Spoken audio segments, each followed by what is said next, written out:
옛날에 유럽이나 또 성경에도 기록을 했습니다. 유럽에 큰 성이 있고 그 안에는 백성들이 있습니다. 농사도 짓고 장사도 하고 자기 일들을 합니다.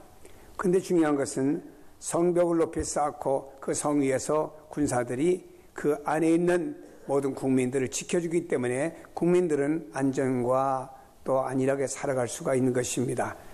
성경의 에스겔서에도 보면은 이런 큰 성이 있습니다. 그런데 항상 호시탐탐 적군들이 노립니다. 그래서 정부에서는 나팔을 잘 부를 수 있는 파수꾼 하나를 돈 주고 채용을 합니다. 이 사람은 멀리 볼 수 있는 시각이 좋아야 되고 이 사람은 나팔을 아주 잘 부는 사람입니다. 적이 쳐들어오면 그 위험을 이 성 안에 있는 사람에게 나팔 소리로 알려줍니다. 그럼 성 안에 있는 사람들은 피하고 또 자기들의 모든 환경 속에서 어려움 당하지 않도록 빨리빨리 어떤 대책을 세우게 됩니다. 그래서 여기 나팔수로 적군이 올 때 나팔을 불어주는 사람을 가리켜 유대의 파수꾼이라고 말했습니다. 우리가 살아가는 인생에는 각종 위험이 도사리고 있는 광야 인생이라고 부를 수가 있습니다. 우리 인생이 마치 그 광활한 사막을 통과하는 것과 같은 것이 인생의 삶입니다. 그래서 인생을 가리켜서 광야 인생이라 이렇게 부릅니다. 광야는 위험한 게 많습니다. 기후가 낮과 밤이 30도에서 40도 차이가 납니다. 그 낮에는 더워, 밤에는 얼어 죽어. 이런 차이가 있습니다. 또 이 광야에는요, 사막에는 강도들이 늘 출몰합니다. 그래서 강도 위험이 있습니다. 맹수의 위험들이 있습니다. 이 광야에 있는 맹수들은 아주 지독한 맹수들입니다. 여러분, 사막에 사는 식물 보세요. 보통 식물은 못 삽니다. 어떤 식물이 살지? 선인장과 같은 가시가 든 아주 강력한 식물만이 이 광야에 살지 아무 식물은 못 삽니다. 그렇다고 하면은 이 광야에 사는 맹수들도 아주 지독한 맹수들이 삽니다. 똑같은 뱀인데도 그냥 여러분, 그냥 이런 뱀들은 약합니다. 그러나 이 광야에 사는, 사막에 사는 뱀들은 코브라입니다. 한번 물었다면 금방 몇십 초 안에 사람이 죽습니다. 이런 맹수들이 도사리고 있습니다. 마치 인생을 사는데 지뢰밭을 걷는 것과 같은 인생을 사는 것입니다. 언제 어디서 무슨 일이 생길는지 예측 불허 인생을 사는 것입니다. 사건과 사고, 질병, 그리고 온갖 문제거리가 우리 인생 앞에 있습니다. 그래서 우리가 찬송을 부를 때 내일 일은 난 몰라요, 하루하루 살아요, 이 찬양 부를 때 왠지 우리 가슴이 뭉클함을 느끼게 되는 것이죠. 그런 가운데 사람들 불안과 긴장 가운데 삽니다. 그래서 사람이 광야 인생을 살았는데 필수 요소가 있습니다. 꼭 필요한 게 있습니다. 온갖 위험으로부터 인생을 보호해 줄 존재가 사람 모두에게 필요하다고 하는 것입니다. 그 사람들은 저마다 자기를 보호하고 지켜줄 존재들을 찾기 마련이죠. 사람들은 대개 이런 것들에게 자기를 보호해 줄 것이라고 생각하며 의지하는 사람이 있습니다. 첫째 부류의 사람들은 소유가 자기를 보호해 주리라고 생각합니다. 재물이나 권력, 이런 것들이 소유되어지면 이것이 나를 안전하게 지켜줄 것이라고 기대하고 생각들을 합니다. 그러나 그런 것들이 일시적이고 단편적으로 우리를 보호해 줄는지는 모르지만 그것은 우리의 완전한 보호자가 못된 것입니다. 자, 성경에 보면 요나라고 하는 사람이 니느웨에 가서 쭉 걸면서 하나님의 말씀을 전했습니다. 그리고 더운 날씨니까 방랑쿨 밑에 앉아가지고 시원하게 그늘에 앉아서 어디 여리고 사람들이 멸망하는 걸 보자라고 구경하고 있는데 갑자기 방랑쿨이 시들어졌습니다. 그러니까 더워서 어쩔 줄 모릅니다. 그때 하나님의 음성이 들렸지요. 이렇게 너를 시원하게 그늘이 되어지는 방랑쿨도 내가 사랑하거늘 이 여리고에 이 많은 사람들이 내게 회개하고 하나님께로 돌아오고 있는데 내가 어찌 그걸 안 사랑할 수 있겠느냐. 자기를 보호해 줄 거라 생각했던 이 식물이 잠깐은 시원할는지 모르지만 그 시들어져 버리고 나니까 보호자가 못 된다 이 말입니다. 이 세상의 재물이나 권력이라고 하는 것들이 이러하다 이 말입니다. 어느 해외 동포에서 들은 얘기입니다. 15년 전에 이민을 갔습니다. 크게 성공했어요. 부러울 것이었습니다. 돈도 어마어마하게 많습니다. 예? 엄청난 돈이 있어요 그에게. 자신의 미래에 대해서는 호언장담했습니다. 앞으로 의학이 너무너무 좋아지기 때문에 도움을 받으면 장기가 나빠지면은 다른 장기하고 돈 주고 바꾸면 되고, 또 줄기세포 맞아갖고 또 모든 육체의 도움과 건강의 도움을 얻고, 이렇게 내가 도움을 얻다 보면 나는 아마도 150세는 거뜬히 살 수가 있을 것이다. 친구들 만나면 이것을 가지고 자랑을 했습니다. 근데 자랑한 지 3일 만에 교통사고로 죽었어요. 이렇게 돈 많은 사람이 소형차를 탔겠습니까? 아마도 크고 튼튼한 차를 탔겠지요. 하지만 그의 모든 소유가 그를 지켜주지 못했습니다. 인간이 가지고 있는 소유가 인생을 절대로 책임져 주지 못한다는 사실을 아시기를 바랍니다. 다음에는요, 주변 사람들이 자기를 보호해 주리라고 사람들은 생각합니다. 광야 인생을 살면서 함께 살아가는 주변의 사람들이 적지 않게 있지요. 부모님이 계십니다. 형제와 자매가 있습니다. 친구와 어떤 공동체, 내 이웃들이 있습니다. 이런 모든 사람들이 나를 지켜주실 것이라고 생각합니다. 그런데 인간은 다 나약합니다. 그러므로 마음으로는 굴뚝같지만 도움이 되지 못할 때가 너무나 많이 있음을 보게 됩니다. 예를 들어 봅니다. 어떤 부부가 있어요. 중년이 지나면서 부인이 갑자기 병을 얻게 되었습니다. 병원 당국에 입원해서 큰 수술을 부인이 받아야 돼요. 병원 당국에서는 수술하기 전에 보호자인 남편에게 절차상 서약서를 쓰라고 하는 것입니다. 수술을 받다가 어떤 일이 생겨도 감수하겠습니다 하는 서약서입니다. 남편은 보호자로서 여기 서명을 해야 되는데 갑자기 눈에서 눈물이 뚝뚝뚝 흘려지게 되었습니다. 내가 아내가 병든 것도 몰랐고, 병든 지금에서는 내가 아무것도 저에게 해줄 수가 없으니 내가 무슨 저의 보호자냐? 사인하기 전에 내가 보호자라고 하지만 내가 무슨 보호자가 되겠냐? 저를 위해서는 아무것도 해줄 수 없는 내가 무슨 보호자냐? 생각하니 눈물이 났습니다. 인간이 아무리 능력 있고 사랑이 넘친다라고 해도 인간은 완전한 보호자가 될 수가 없습니다. 오히려 자기 스스로도 지킬 수 없는 나약한 인간이라고 하는 것을 우리는 고백할 수밖에 없습니다. 성경 말씀합니다. 인간에게 호흡이 끊어지면 누구도 도울 수 없는 인간이 되어버리고 만다라고 말씀했습니다.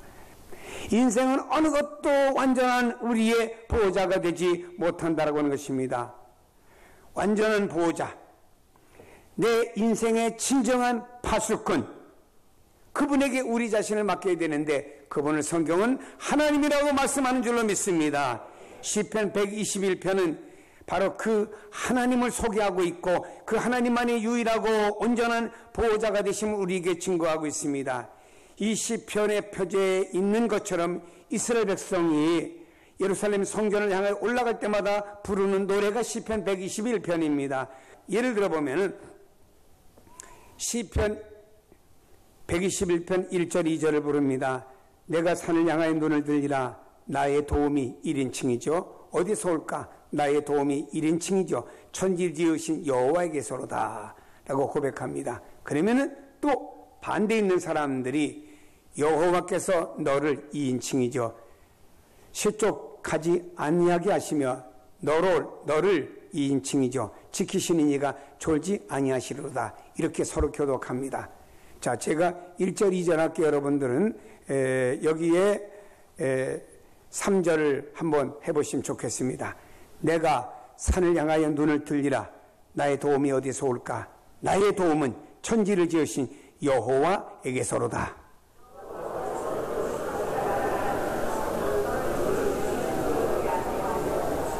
아멘. 이렇게 교독하면서 올라오다 보면, 반복하여 교독하여 올라오다 보면 성전에 다 도달하게 되고 광야길을 다 통과하게 되는 것입니다. 여러분, 여기 성경에 보니까 내가 산을 향하여 올 때 산은 무엇을 말합니까? 성전이 있는 시온을 말하는 겁니다. 내가 눈을 들어 성전이 있는 시온산을 바라본다고 그랬습니다. 이 시온산에 있는 성전을 바라보며 지난 험악했던 광야 여정길, 오직 여호와 하나님의 도우심이 없이는 올 수 없었다고 하는 것을 생각하며 감격의 찬양을 부르는 것입니다. 그럼 다른 순례자들은 또 3절의 말씀을 합니다. 여호와께서 너를 실족하지 아니하게 하시며 너를 지키시니가 졸지 아니하시리로다. 여러분 마치 말입니다. 하나님 당신을 사랑하십니다라고 여러분에게 누가 축복해 주면 또 상대방은 하나님은 당신을 또 사랑합니다. 이렇게 서로 축복해 주는 거죠. 가정에서도 이렇게 사세요. 부부싸움 하지 마시고 남편이 부인에게 주님은 당신을 사랑하시오 하면 또 부인은 주님은 또 당신도 사랑하시. 이렇게 서로 이렇게 주거니 받거니 해봐요. 얼마나 좋아요. 밥 해놨어? 심은 어딨어? 옷은 빨아놨나? 내일 갈 와이사서 데려놨나? 뭐 이런 사무적인 대화만 하다 보니까 가정에는 트각트각 문제가 생긴다 이 말입니다. 오늘 하루도 하나님은 당신을 사랑해 주셔서 지켜주셔서 하면 또 부인이 말입니다. 퇴근한 남편을 보며 하나님이 당신을 사랑을 지켜서도 무사히 또 가정을 귀게 해주셔서 감사해. 이래가면 서로 이렇게 축복해 주는 거죠. 바로 이스라엘 백성들이 광야 길을 가는데 얼마나 가도 사막이고 낮에는 뜨겁고 밤에는 춥고 얼마나 힘듭니까? 그러니까 이들은 말입니다.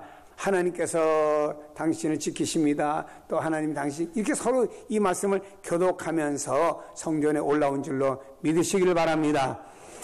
여호와는 어떤 분이신지, 여호와는 어떻게 우리 인생을 도우시는지 또한 감격적으로 찬양하며 화답하는 것입니다. 그래서 여기 6개 구절에 보면은 지킨다고 하는 말이 6번 나옵니다. 그러니까 매 순간 매 상황 주님이 도우셨다고 하는 것을 강조하고 있는 것입니다. 여기 보면 하나님이 어떤 분으로 묘사되고 있습니까? 내 인생의 파수꾼, 너의 인생의 파수꾼, 우리 인생의 파수꾼. 졸지도 주무시지도 아니하시며 내 인생을 지켜주시는 파수꾼. 다시 말해 완전한 보호자로 묘사하는 줄로 믿습니다. 따라합시다. 하나님은 내 인생의 파수꾼, 당신의 인생의 파수꾼, 우리 인생의 파수꾼. 그렇게 믿으시길 바랍니다. 이 내용을 정리하면 3가지로 요약할 수가 있습니다. 하나는 항상 지켜주신 하나님이신 줄로 믿습니다. 4절에 보니까 하나님은 밤에도 낮에도 졸지도 아니하시고 주무시지도 아니고 우리를 지켜주시는 분으로 말씀하고 있습니다. 8절에 보니까 지금부터 영원까지 지켜주신다고 말씀하고 있습니다. 그렇습니다. 하나님 우리를 한순간도 놓치지 않고 지켜주십니다. 과거에도 그렇고 지금도 그렇고 미래도 지켜주실 줄로 믿습니다. 1년 365일 윤년이 다가오면은 366일 하루 24시간 분초마다 그렇게 지켜주셨습니다. 우리 인생을 살다 보면 정말 눈 깜짝할 사이에 아차하는 순간에 얼마나 많은 사건과 사고가 많이 일어납니까? 목숨이 왔다 갔다 하는 경우도 얼마나 많은지 모릅니다. 그때마다 우리를 지켜주셔서 실족지 않도록 넘어지지 않도록 도와주신다는 사실을 믿으시기를 바랍니다. 우리를 지켜주실 때 어느 때까지 지켜주십니까? 죽을 때까지 지켜주십니다. 시편 48편 14절에 이 하나님은 영원히 우리 하나님이시니 그가 우리를 죽을 때까지 인도하시리로다. 어느 때까지입니까? 죽을 때도 지켜주십니다. 잠언 14장 32절에 보니까 악인은 그 환난에 엎드려져도 의인은 그 죽음에도 소망이 있느니라. 마지막 숨이 거두어지는 그 순간에도 주님은 지켜주십니다. 죽음 이후에도 지켜주십니다. 소망이 있느니라. 하나님의 나라까지 인도해 주시기 때문에 죽음 이후까지 우리를 지켜주시는 하나님이신 줄로 믿습니다. 다음에 어떤 상황에서나 지켜주시는 하나님으로 믿기를 바랍니다. 5절에 보니까 내 오른쪽에서 그늘이 되어주신다. 오른쪽이라고 하는 말은 공간을 말하는 것이 아닙니다. 하나님의 권능을 말할 때는요, 하나님의 권능을 상징할 때는 오른쪽 이렇게 말했습니다. 하나님의 오른쪽이라고 하는 것은 하나님의 권능으로 지켜주신다. 6절에 보니까 낮에 해와 밤의 달이 해치 않도록 지켜주십니다. 광야 사막에 여러 가지 위험이 있다고 그랬죠. 낮에는 열사로 뜨거운 햇볕에서 고통을 당합니다. 밤에는 차가운 달빛으로 힘들게 만듭니다. 또 사막을 활개치고 다니는 맹수들과 강도와 이런 무리들이 말입니다. 환한 달빛이 있으면 저기 우리 먹이가 있구나 하고 또 달려듭니다. 이러니 말입니다. 이래도 저래도 낮에도 밤에도 밤에 또 달이 안 떠도 달이 떠도 이래도 저래도 위험에 노출되어 있습니다. 그런데 하나님은 그 어떤 상황 속에서 보호해 주신다고 말씀하고 있습니다. 한마디로 7절에 말씀합니다. 모든 환난을 지켜주신다. 우리 인생 가운데 발생할 수 있는 어떤 상황 속에서 하나님 우리를 보호할 수가 있습니다.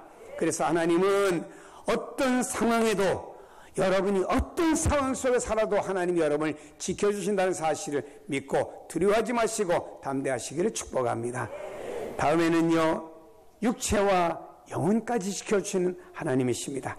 7절에 보면 하나님 우리를 육체뿐만 아니라 영혼까지 지켜주신다고 말씀하고 있습니다.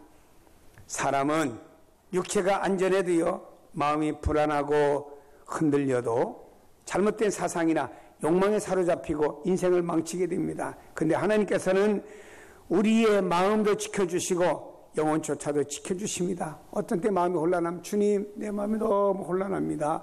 내 마음이 너무 힘들어요. 주님 도와주셔야 됩니다. 라고 여러분 기도하세요. 그때 주님이 여러분이 주는 평안이 있고 담대함이 있고 지키심이 넘칠 줄로 믿습니다. 현대인들은요, 영혼의 병, 마음의 병을 얼마나 앓고 있는지 모릅니다. 언젠가 신문에 이런 기사를 읽어본 적이 있습니다. 요즘에 젊은이들 중에는 은둔형, 애토리형이 많답니다.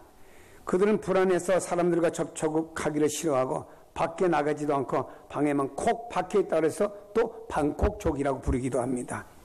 우리나라에 이런 사람이 10대에서 30대의 방콕족이 20에서 30만 명이나 된답니다.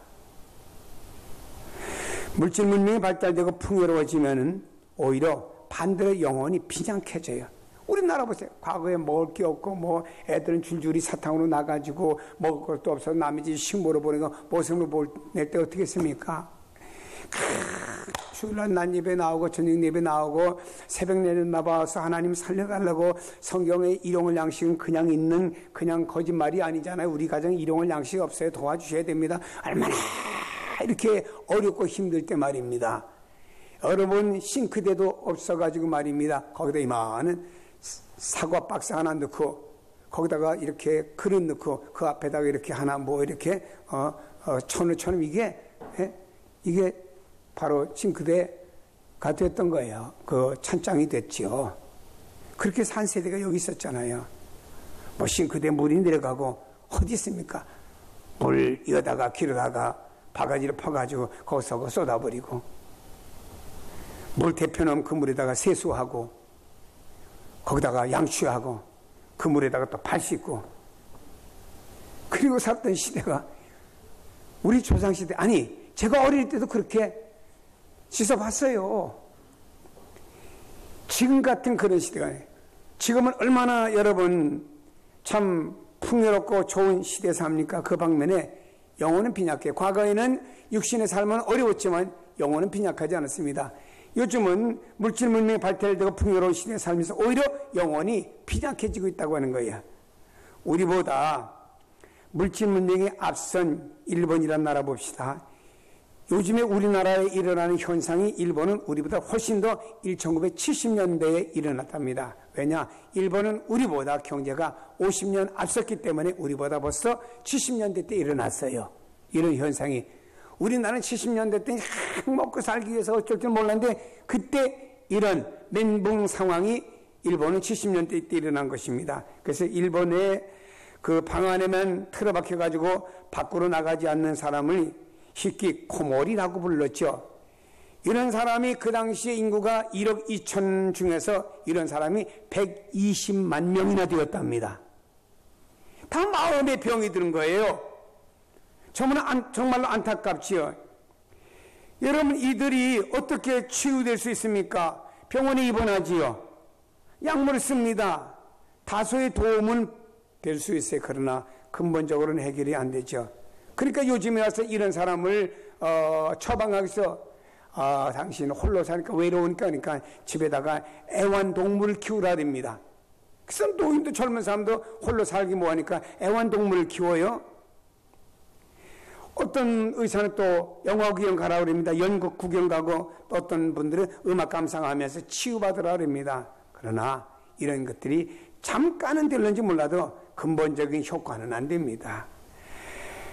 가장 좋은 방법이 뭐냐? 가장 좋은 방법은 인간의 영혼을 만드신 하나님을 만나는 것밖에 없는 줄로 믿으시기를 바랍니다. 그분과 동행할 때 비로소 그 영혼이 치유가 되고 그 마음이 치유가 되고 환경이 치유가 되는 거예요. 주님의 제자 가운데 엠마오로 내려가는 몇 명의 제자가 두 명의 제자가 있습니다. 예수님이 십자가 날 돌아가셨어. 우리가 모든 거 다 버리고 주님을 따랐는데 주님이 그렇게 처참하게 돌아가시다니 허무해. 이제 우리 뭐야? 다시 고향 땅으로 돌아가자. 인생이 무엇이냐? 그저 터덜터덜 걸어가다가 그들은 부활하신 예수님을 만났습니다. 어떻게 했습니까? 다시 기뻐하면서 그들은 다시 등 뒤에 두고 엠마오로 내려왔는데 예루살렘은 다시 뛰어 올라가서 제자들에게 우리가 부활하신 예수님을 만났다고 그랬습니다. 하나님을 만날 때, 예수님을 만날 때 근본적으로 그 모든 걸 치유가 되는 거예요. 사랑하는 여러분, 우리 마음의 모든 병은 깊이 하나님과 만나면 다 치유가 될 줄로 믿으세요. 시편 73편 26절에 말씀합니다. 내 육체와 마음은 쇠약하나 하나님은 내 마음의 반석이시여 영원한 분기시라. 시편 42편 5절에 말합니다. 내 영혼아 네가 어찌하여 낙심하며 어찌하여 내 속에서 불안해 하는가. 너는 하나님께 소망을 두라. 그가 나타나 도우심으로 말미암아 내가 여전히 하나님을 찬송하리로다. 이처럼 하나님은 우리를 항상 어떤 상황 속에서도 우리의 영혼과 육체를 지켜주시는 분이신 줄로 믿기를 바랍니다. 세상에서 가장 보호를 철저히 받는 사람이 있다고 하면은 그 사람은 대통령일 것입니다. 며칠 전에 보니까 대구에 서문시장에 불이 났다고 대통령이 간 그 어떤 그 신문의 사진을 봤습니다. 근데 대통령이 그 어떤 상인의 회장하고 이렇게 악수하고 있는데 주변에 경호원들이 쫙 서가지고 대통령 가까이 접근하지 못하도록 보호합니다. 그러나 여러분, 하나님의 자녀가 된 우리는 대통령보다 더 귀히 여기고 더 철저히 보호해 주십니다. 대통령이 어디 간다고 봅시다. 몇 주 전부터 난리 핍니다. 언제가 내가 충무에 가는데 골목골목마다 경찰이 서 있어요. 그래서 왜 그러냐 했더니 정부에서 높은 분이 온다 그랬다. 누가 오는지 모르겠어요. 대통령이 간다고 하면요, 그 지역을 미리 가서 다 답사하고 심지어는 맨홀 뚜껑까지 다 열어가지고 혹시나 이 가운데 어떤 폭탄이 설치되지 않았는가 뭐 이런 걸 다 살펴봅니다.